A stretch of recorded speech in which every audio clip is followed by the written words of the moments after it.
and today on our first episode of Wave Breakdowns, we will be looking into a very highly demanded session from the 4th of July in 2020 at the Wedge in Newport Beach. And it arguably was the biggest day I'd ever experienced out there. We went to bed seeing that the buoys were pretty large and it was already filled in quite a bit as we were watching the cam. And we woke up, heard the peninsula was flooding, which I've never heard of myself.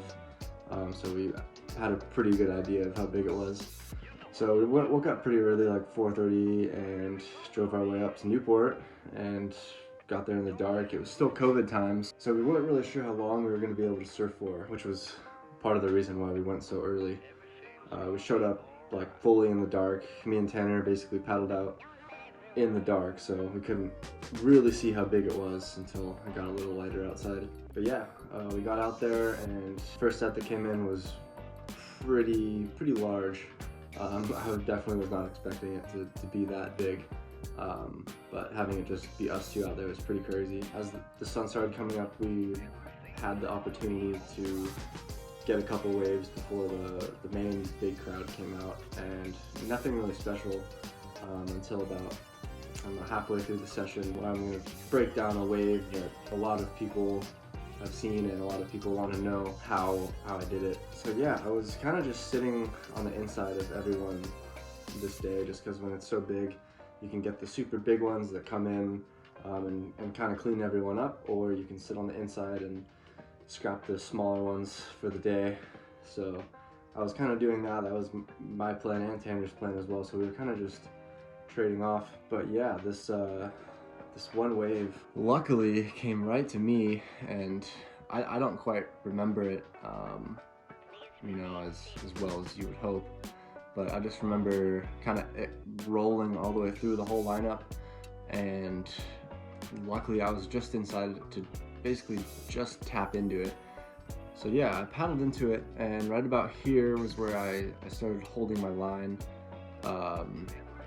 pretty high, because I looked down the wave and I could see that it was going to be a closeout ramp, which are usually pretty good at Wedge. As long as you don't get any bounces or anything like that, you can get a pretty big amount of air. So yeah, I kind of started off with a super high line and just basically rode straight down the wave, obviously going as parallel to the beach as possible. And once I got to the bottom, I kind of felt there was like backwash kind of all combining into one spot.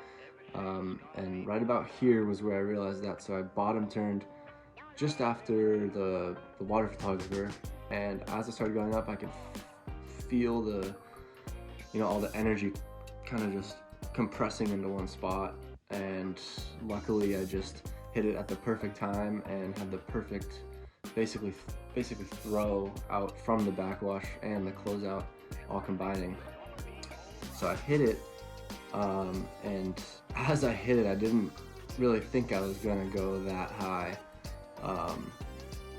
The only thing I really remember is like right about here, looking down and seeing Jamie O'Brien's board kind of like shooting up in the air, and that was kind of the only thing I was hoping I wouldn't hit. I was fine with going to the flats, but if you watch it over and over again in slow-mo, you can see where his board was just about where I landed. So I got super lucky with not hitting that. And even after right here, when you see I'm pulling through the whitewash, the board is like literally feet away from me. And you can see his leash pulling the board back from his foot. So it was pretty intense.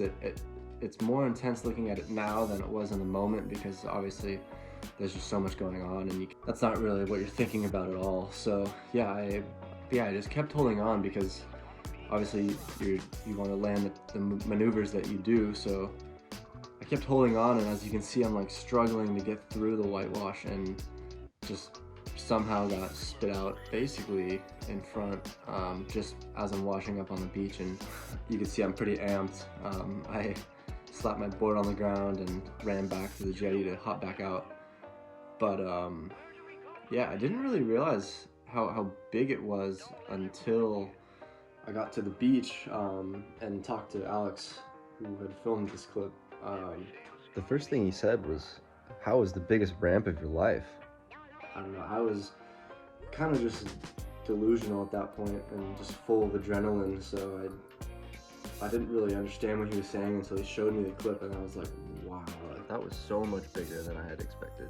and I was just super amped to and feel really lucky to have gotten that wave. And that morning,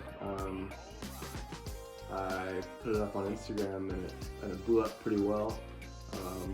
Felt really nice to see a lot of bigger names supporting that move and kind of putting myself on the map. So that was one of the bigger waves in my boating career. Probably still to this date the biggest ramp that I've ever had out at Wedge. But yeah, I think there's potential for some bigger ones. So hopefully this season we can get one bigger or one that matches it. Hopefully bigger, but yeah, we'll see. Please remain safe.